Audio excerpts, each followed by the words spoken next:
UDF seat വിഭജന ഉഭയകക്ഷി ചർച്ച പരാജയം. കേരള കോൺഗ്രസും മുസ്ലിം ലീഗും ഒരു സീറ്റ് കൂടുതൽ ആവശ്യപ്പെട്ടതോടെയാണ് ചർച്ച വഴിമുട്ടിയത്. ചർച്ചകൾ തുടരുമെന്ന് നേതാക്കൾ അറിയിച്ചു.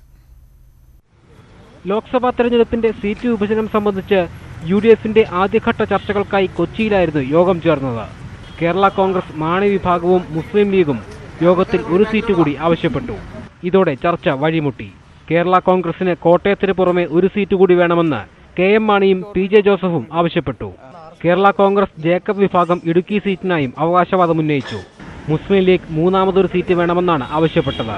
ഇത് ഫസ്റ്റ് റൗണ്ട് ചർച്ചയാണ്. ചർച്ച തുടരും. 2 സീറ്റ് വേണമെന്നുള്ള കേരള കോൺഗ്രസിന്റെ ആവശ്യത്തിൽ ഞങ്ങൾ ഉറച്ചു നിൽക്കുന്നു. ഞങ്ങൾ ശക്തമായിട്ട് വാദിച്ചിട്ടുണ്ട്. അപ്പോൾ അവരവരുടെ ബുദ്ധിമുട്ട് പറഞ്ഞു, ഞങ്ങൾ ഞങ്ങളുടെ ബുദ്ധിമുട്ട് പറഞ്ഞു. ചർച്ച ഇനി 9-ാം തീയതി 3-ാം തീയതി വീണ്ടും ഇവിടെ വെച്ച് ചർച്ച ചെയ്യും. ഘടകകക്ഷികൾക്ക് കൂടുതൽ സീറ്റ് അനുവദിക്കാൻ കഴിയില്ല എന്ന നിലപാടിലായിരുന്നു കോൺഗ്രസ്.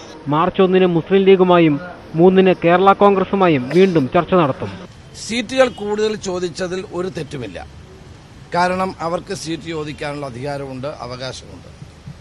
അത് കോൺഗ്രസിനെ സംബന്ധിച്ചിടത്തോളം കോൺഗ്രസിൻ്റെതായ സീറ്റുകൾ കൊടുക്കുന്നതിലുള്ള ബുദ്ധിമുട്ടുകൾ കോൺഗ്രസിൻ്റെ ഭാഗത്തുനിന്ന് സൂചിപ്പിക്കുകയുണ്ടായി.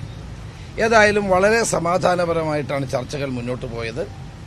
അടുത്ത മുസ്ലിം ലീഗുമായിട്ടുള്ള ചർച്ച ഇനി 1-ാം തീയതി കോഴിക്കോട് വെച്ച് നടക്കും. 3-ാം തീയതി എറണാകുളത്ത് വെച്ച് കേരള കോൺഗ്രസുമായിട്ടുള്ള ചർച്ച നടക്കും. ഒഴിവ് വരുന്ന രാജ്യസഭാ സീറ്റ് CMP ആവശ്യപ്പെട്ടു. കേരള കോൺഗ്രസ് ഒഴികെയുള്ള മറ്റ് ഘടകകക്ഷികളെയെല്ലാം സമവായ ചർച്ചയിലൂടെ അനുനയിപ്പിക്കാനാകുമെന്നാണ് കോൺഗ്രസിന്റെ പ്രതീക്ഷ. രണ്ടാമതൊരു സീറ്റ് വേണമെന്ന ആവശ്യത്തിൽ കേരള കോൺഗ്രസ് ഉറച്ചുനിന്നാൽ സീറ്റ് വിഭജനം UDFൽ പ്രതിസന്ധിയാകും. ഒടുവിൽ സമവായ ചർച്ചകൾ ഹൈക്കമാൻഡിലേക്ക് നീളാനും സാധ്യതയുണ്ട്. ന്യൂസ് 18 കൊച്ചി.